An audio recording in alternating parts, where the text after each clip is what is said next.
Hola, bienvenidos al debate de France 24. Soy Santiago López González. Con la salida de las tropas internacionales desplegadas en Afganistán, Estados Unidos puso fin a la guerra más larga en la que haya participado ese país norteamericano. 20 años estuvo Estados Unidos y estuvieron allí también sus aliados de la OTAN en este país asiático para hacer una lucha frontal contra el terrorismo. Muchas preguntas, por supuesto, quedan ahora que Afganistán queda a su suerte y pues bajo el mandato del Talibán. ¿Serán preservados allí los derechos humanos, los derechos de las mujeres? ¿Quiénes van a reconocer a nivel internacional este gobierno formado por el Talibán? ¿Volverá la represión? ¿Representan estos un punto de inflexión en la historia de Estados Unidos como una potencia mundial tras este retiro considerado por muchos como vergonzoso, incluso por algunos de los aliados de Estados Unidos? ¿Qué pasará entonces con la OTAN, que también está presentando serias divisiones al interior de esta organización? ¿Y qué pasará con la lucha antiterrorista? ¿Es Estados Unidos entonces un país más seguro frente a la amenaza terrorista 2 décadas después de haber llegado al territorio afgano? El panorama para quienes se quedaron allí no es muy alentador y la incertidumbre reina en Afganistán. Veamos.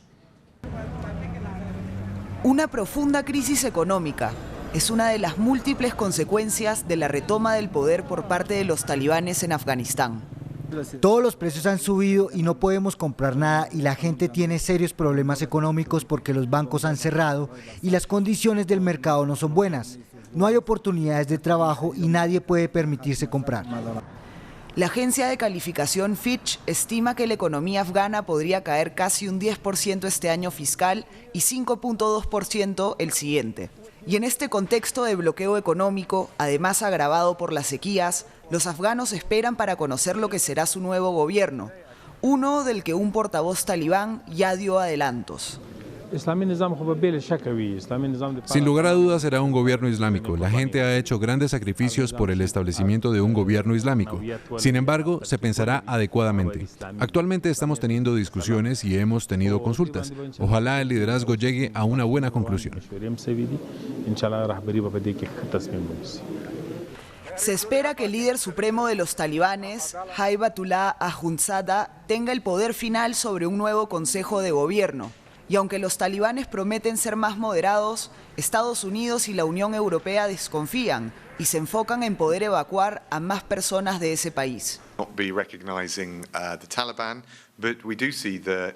No vamos a reconocer a los talibanes, pero vemos la necesidad de poder tener un contacto directo. De lo contrario, no podemos enviar mensajes, no podemos escuchar la respuesta. Uno fue su enfoque con respecto al aeropuerto durante la evacuación. Ahora estamos en un espacio diferente. ¿Podremos ver un paso seguro para salir de Afganistán? Esa sería la primera prueba bastante importante y necesitamos poder discutir eso. El gobierno de Qatar avanza en diálogos con los talibanes y trabaja de la mano de Turquía con miras a la reapertura del aeropuerto de Kabul. Para analizar este tema hemos invitado a la doctora Jeannie Simon, cientista política, es miembro del Programa de Estudios Europeos y profesora asociada de Ciencias Políticas de la Universidad de Concepción. Nos acompaña desde esta ciudad, Concepción, en Chile. También está con nosotros Lawrence Gambiner, él es abogado, analista político, está en la ciudad de Washington, la capital de Estados Unidos.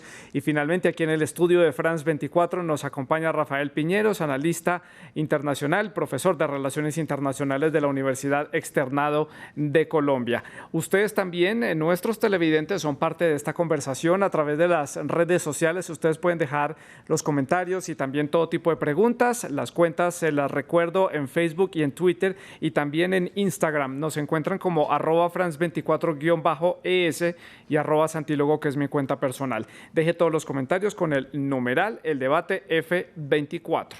Allí también hay varios temas para que ustedes comenten, no solamente del debate que tenemos en este momento. Pues comienzo con nuestra invitada, con Jeannie, en la ciudad de Concepción, en Chile, preguntándole sus perspectivas generales para conocer opiniones frente a este tema, impresiones sobre lo que ha sucedido en Afganistán, sobre el futuro que puede tener este país asiático. Bueno, como bien dijo usted, muy buenas noches y muchos saludos desde Concepción. Bueno, después de 20 años de Estados Unidos dentro de Afganistán, con poco que se puede mostrar, de cierta manera, frente a una situación que ha seguido de inseguridad. Eso, a partir de Donald Trump, ¿cierto?, se decide de dejar, y Joe Biden sigue ese tema justamente por el apoyo popular que existe en Estados Unidos para salir de Afganistán, y que yo encuentro, por un lado, es algo positivo, que Estados Unidos empieza a dejar de intervenir en la política de otros países, y que va visibilizando que la intervención militar no es necesariamente la mejor manera de ir fortaleciendo la democracia y el Estado, que es justamente el caso que pasó en Afganistán. Si miramos lo que pasó en ¿sí? Sí. Lawrence, para conocer su opinión, le hago la misma pregunta para a partir de sus opiniones ya comenzar con el debate, sus perspectivas sobre lo que puede pasar en Afganistán y lo que ha sucedido en las últimas semanas en este país. Bueno, muy buenas noches y gracias, Santiago, por invitarme. Yo creo que el presidente Biden decidió desde que entró que no iba a seguir con esa guerra porque habíamos logrado el objetivo principal de derrotar a Al-Qaeda y matar a Osama Bin Laden. Los otros objetivos de crear un Estado más estable fueron muy difíciles, con mucho esfuerzo, y no estamos logrando, y no quería dejar, como faltamos en Vietnam, no salir cuando era el tiempo. Ahora, la decisión, bueno, para muchos estadounidenses. La ejecución, muy mal hecho, y eso ha sido muy criticado justificadamente.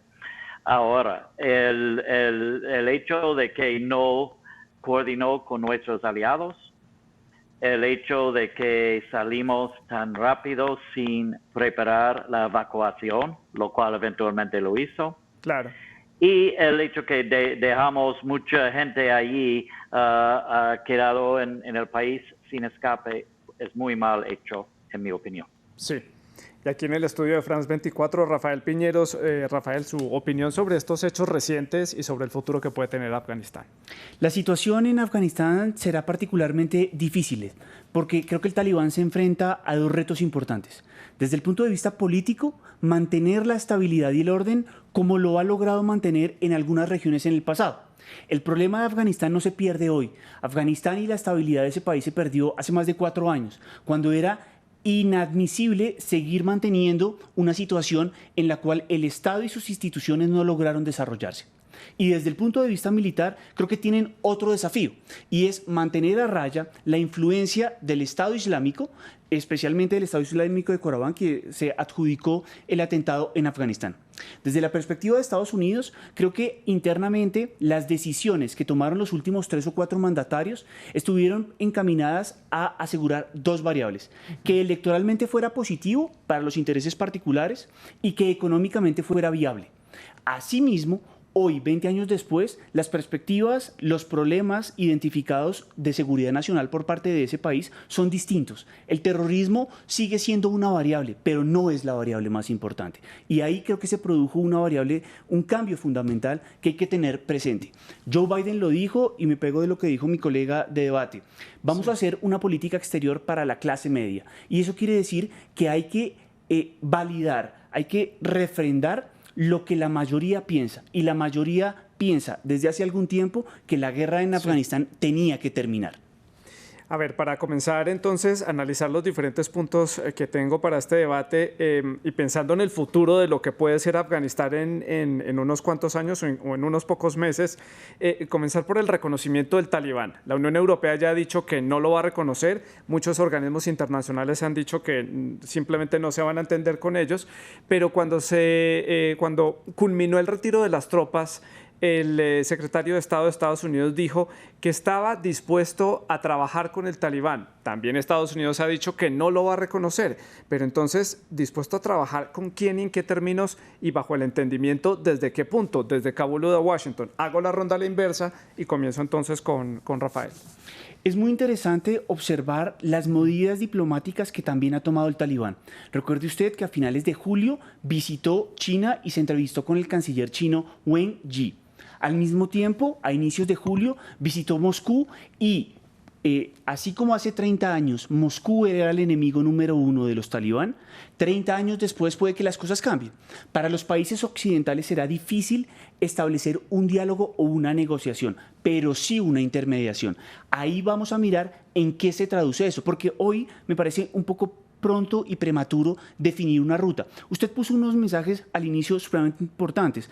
El tema de los derechos humanos, sí, el tema de la seguridad, especialmente en algunas regiones fronterizas, para Rusia, para China, va a ser indispensable. Ambos tienen intereses económicos y ambos tienen intereses sociales para que se mantenga cierta estabilidad. Para Francia, para Reino Unido y para Estados Unidos será mucho más difícil porque a nivel interno va a haber una presión muy fuerte, especialmente de la oposición a quienes hoy están en el gobierno, establecer un diálogo directo y franco con ellos. Pero por supuesto, tendrá que seguir habiendo un diálogo entre los distintos actores, especialmente entre los miembros permanentes del Consejo de Seguridad. Lawrence, pero desde la perspectiva de Estados Unidos, ¿no le parece a usted que decir que van a trabajar con el talibán si éste respeta lo pactado en Doha, eso no es darle un reconocimiento a este grupo? Yo creo que sí, yo creo que el gobierno de Joe Biden tenemos que tratar con el talibán de una forma u otra. No vamos a reconocer al principio, vamos a ver si cumplen con las promesas que hicieron en Doha y que hicieron en los meses recientes cuando empezaron a tomar poder. Ahora, en la evacuación cumplieron con sus promesas. Ese es un punto a su favor.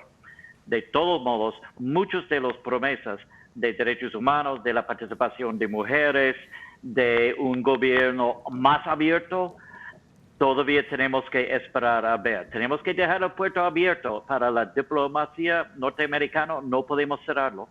Pero Joe Biden tiene que ser muy duro y el mundo va a estar mirando cómo reacciona Joe Biden. Yo creo que no va a haber un Talibán 2.0, no va a haber un cambio completo desde hace 20 años. Al mismo tiempo, no va a ser exactamente el mismo Talibán por las razones que mis colegas ya han apuntado. Ginny, su opinión al respecto sobre esta postura de Estados Unidos. Se acaba la misión militar y comienza una misión diplomática. ¿Cómo entender eso desde la perspectiva de Estados Unidos cuando siempre su proceder ha sido bélico y ha sido como lo que vimos en Afganistán? Llegar al territorio, llevar tropas, ocupar, estar allí y llevar ese modelo de democracia que ahora cuando terminaron la incursión en Afganistán dijeron que ellos nunca habían querido llevar la democracia a Afganistán, que simplemente habían querido estar allí para proteger el mundo del terrorismo. Bueno, sí, ese es Estados Unidos, pero yo diría que hay que pensar que para Estados Unidos lo más importante es la seguridad nacional, pero también intereses económicos que están dentro del Medio Oriente. Ahora, yo estoy de acuerdo tanto con Rafael como con Lorenz en cómo se va a ir abordando Estados Unidos el tema. Yo creo que van a ser bastante pragmáticos, buscando equilibrar, ¿cierto?, la dinámica política doméstica o nacional en Estados Unidos con seguridad nacional hacia afuera, pero, como dijo, intereses también.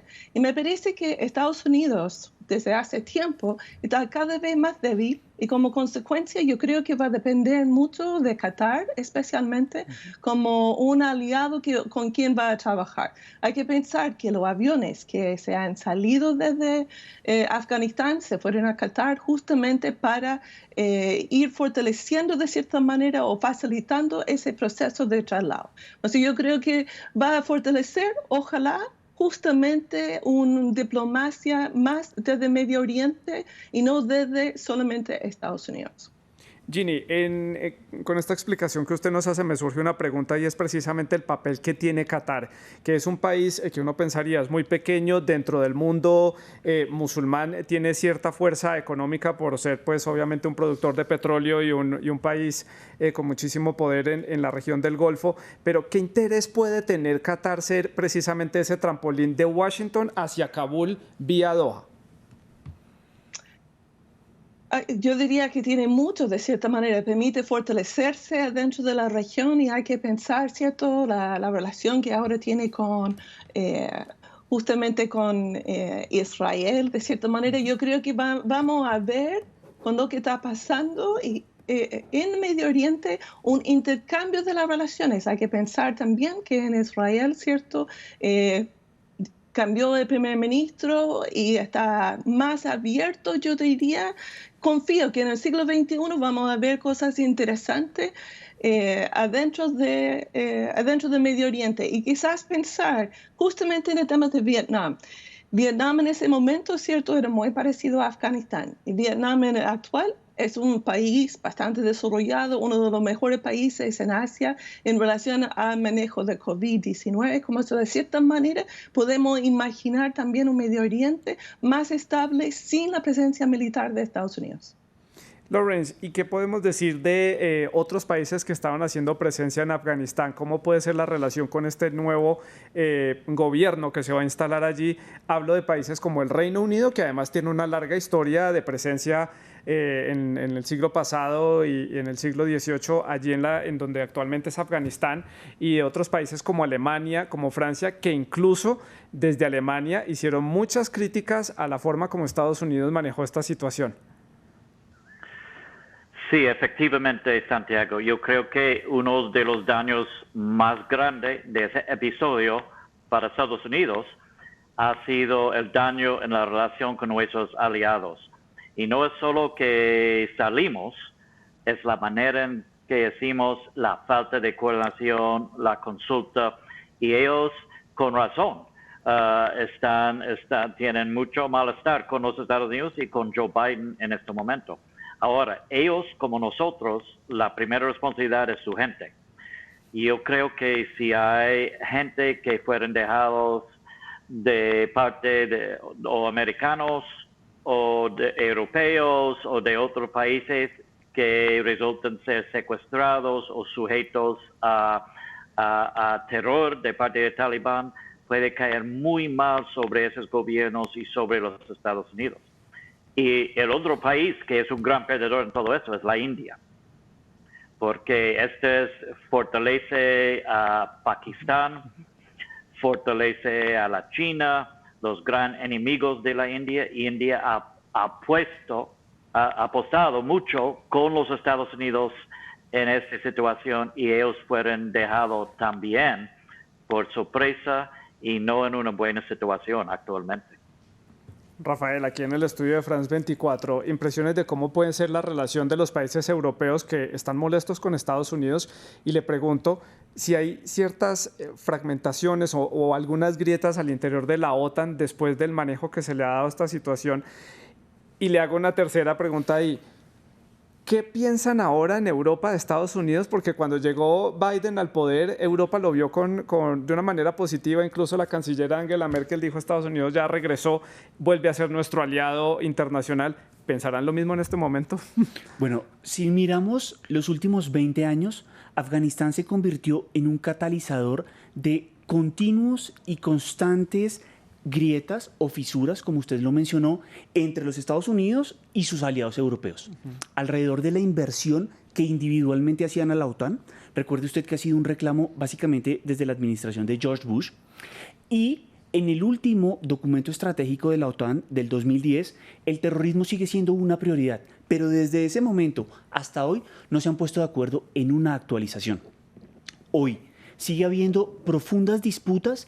Y a pesar de que Joe Biden hace poco más de 2 meses, cuando estuvo en Europa, trató de calmar y de decirle a sus aliados europeos: aquí estoy de vuelta, voy a consultar con ustedes, la primera reacción es: no necesariamente fue así, porque nuestra primera intención, como lo decía mi colega, fue retirar a los nuestros.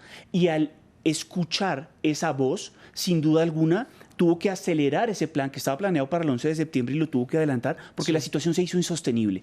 Ahí hubo profundas grietas, pero quisiera volver. El problema también es nacional, al interior de los parlamentos, a la crítica hacia Boris Johnson, hacia Emmanuel Macron, hacia Angela Merkel, que está de salida a finales de este mes. Sí. Sin duda alguna va a ser un momento complejo y Afganistán fue la causa de muchas de las dificultades euroatlánticas en los últimos 20 años. ¿Cómo queda entonces la OTAN después de esto? En el último concepto estratégico del 2010 se evitó que se volviera a producir una situación en la cual la OTAN actuara por fuera de su rango, y es el Atlántico Norte. Es decir, la OTAN se creó como una organización de seguridad y defensa colectiva, principalmente para evitar un ataque de la Unión Soviética o de alguno de sus aliados. Se le dio vida a través de distintas actualizaciones que se llevaron a cabo en la década del 90 y del 2000. Y hubo una ampliación significativa a partir de la presión política y diplomática que la administración de George Bush hizo sobre sus aliados europeos, porque nunca estuvieron de acuerdo. Claro. Recuerde usted que en distintos momentos los presidentes franceses y Alemania hicieron un bloque alrededor de no es nuestro problema, no es problema de la OTAN, porque la OTAN tiene otros objetivos. Y a partir de allí hubo diferencias que generaron que la ISAF se estableciera en el año de 2004 cuando terminaron las operaciones militares y tuvieron un largo recorrido. De hecho, una de las dificultades para que la OTAN siguiera ejerciendo la misión de acompañamiento a las tropas de seguridad fue la pandemia. La pandemia tuvo un efecto perverso sobre la estabilidad misma de Afganistán, porque no tuvo cómo, y al mismo tiempo sobre las tropas estadounidenses, que aún se encontraban allí, aproximadamente 5.000 hombres, y de las tropas de la Alianza del Atlántico Norte, que ejercían acompañamiento sobre las tropas de seguridad afganas. Ginny, en la ciudad de Concepción, allí en el sur de Chile, pensando a futuro en Afganistán, el tema que más le preocupa tal vez a la comunidad internacional es el tema de los derechos humanos y los derechos y el papel que va a tener la mujer en esta sociedad afgana, que no tenemos todavía indicios de cómo puede llegar a ser. Tenemos unos antecedentes de cómo fue ese primer gobierno del Talibán en los 90, pero no sabemos cómo va a ser este nuevo Talibán, que salen sus voceros hablando en CNN, dando conferencias de prensa, declaraciones y mostrándose muy abiertos a tener canales diplomáticos con Occidente. ¿Cómo ve usted el tema de los derechos allí? ¿Se puede confiar en este nuevo Talibán 2.0 mediático, digámoslo así? Ojalá, pero yo no creo. Y además, una de las preocupaciones a nivel internacional es justamente que China y Rusia van a quedar, y ninguno de esos dos gobiernos actúan muy activamente para proteger a los derechos humanos en general o los derechos de las mujeres en particular. Y ese es donde justamente, yo diría, la Unión Europea tiene como mayor presencia de defensa de derechos humanos de manera no militar en distintos países, ¿cierto? Por ejemplo, aquí en América Latina. Por eso uno espera que va a haber presencia, pero una presencia más bien civil de distintas organizaciones que van a ir trabajando justamente con lideresas que hay principalmente en Kabul, porque hay que reconocer lo que pasa en Kabul, que es mucho más una ciudad grande, mucho más urbana, mucho más moderna, si quiere decir, mucho más occidental, pero cuando uno va saliendo de la ciudad a los distintos territorios donde no hubo mucha llegada a la democracia y en general las mujeres quedan adentro de sus casas y viven una vida bastante conservadora. Por eso me parece que para muchos territorios no va a ser dramática más para nosotros quizás que para ellas, pero sí uno piensa en la selección femenina de fútbol, en ingenieras jóvenes que han trabajado en temas de robótica, las periodistas, etcétera. Hay una preocupación internacional en relación al tema.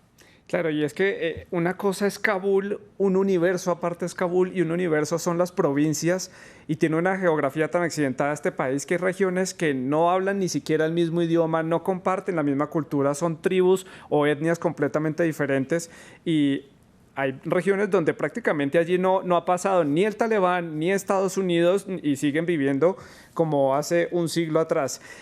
Lawrence, en la ciudad de Washington, quería preguntarle ahora, tal parece que el Talibán aprendió una lección durante estos 20 años, se replegó, aprendió, lo vemos, como lo decía ahora, mucho más mediático, hablando con prensa occidental, dando entrevistas en inglés, y tal parece que el mundo occidental, que los aliados internacionales no aprendieron la lección en estos 20 años. ¿Cómo lo vio usted? Bueno, esa es una perspectiva interesante. Yo creo que el Talibán está siendo muy práctico en su discurso internacional. O sea, ellos saben que si llegan con un discurso que dice que vamos a regresar como éramos antes de 20 años, sería un desastre. Es algo muy práctico. Económicamente, dependen en la asistencia internacional y saben que para arrancar con la economía tienen que por lo menos sentar con el mundo occidental y tienen que empezar a negociar algunas cosas. No hay fe que ellos van a cambiar completamente, Sí.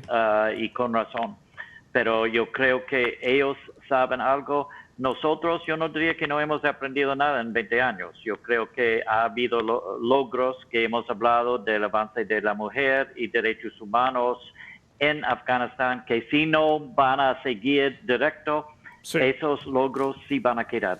Y yo le digo que no hemos aprendido las lecciones porque la escena del helicóptero partiendo del aeropuerto de Kabul o de algún sector de Kabul es prácticamente una repetición de una imagen que vimos en Vietnam hace unas décadas atrás. Por eso le digo y le planteo que puede ser que no aprendimos totalmente la lección. Lawrence, sigo con usted para hacerle una pregunta que concierne a su país, a Estados Unidos.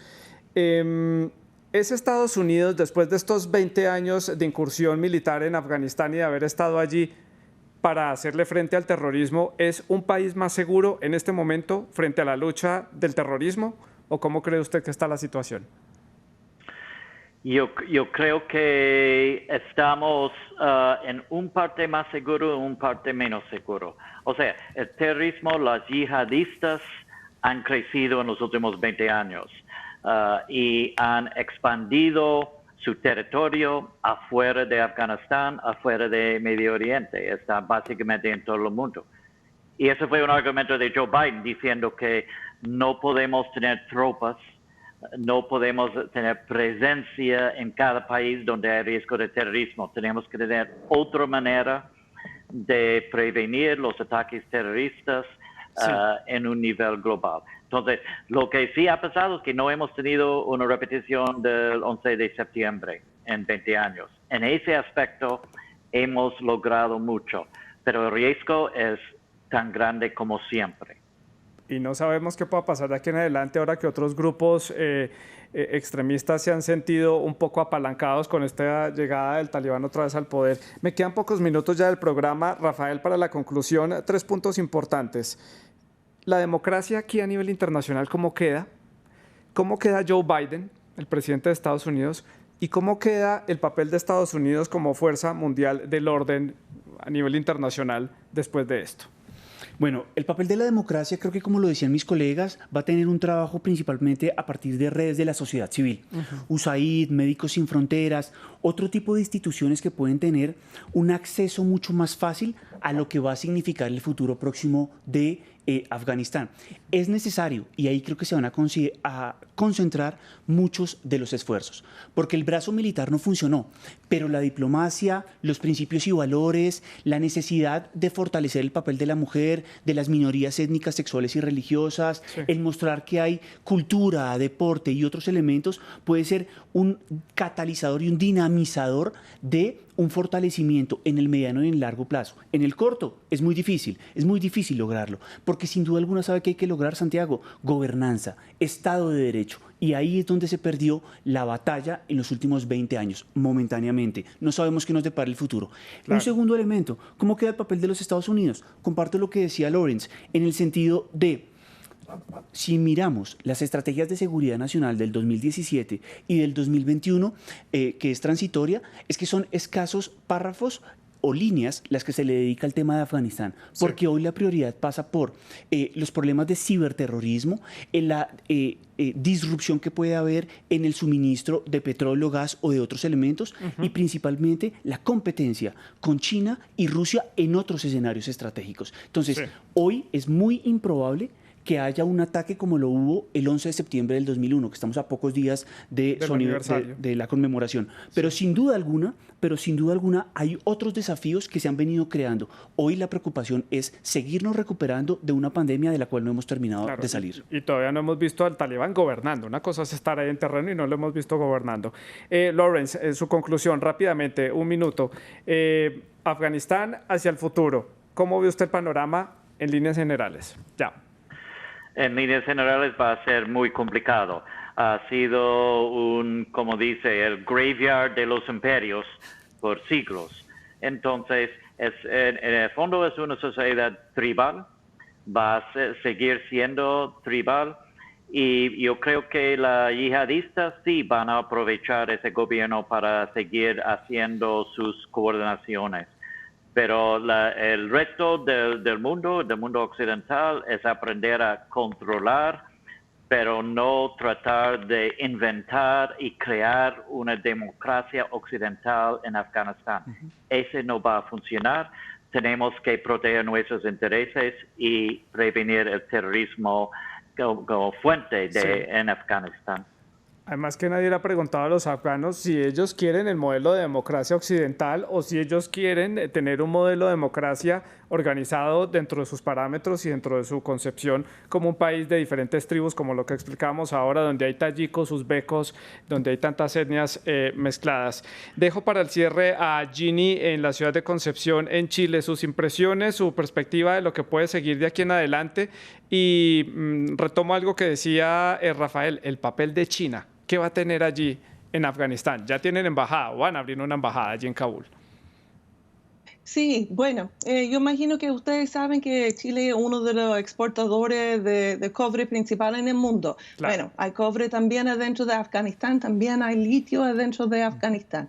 Bueno, China está allá y ha generado buenos caminos, etcétera, justamente para aprovechar ese recurso natural que existen adentro del país. Como eso, China, yo imagino, va a fortalecer su presencia allá y quizás esa misma presencia, porque conviene a China también que haya estabilidad para que pueda seguir aprovechando esos recursos naturales, que logra generar una cierta estabilidad, pero sin transformar mucho la sociedad, yo imagino. Ese sería ideal, porque que yo he escuchado es justamente que los talibanes están unidos actualmente en oposición a Estados Unidos. Pero una vez que se va a Estados Unidos ahora, queda que pueden ir peleando en ese vacío de poder. Como eso, China quizás va a ayudar para generar estabilidad.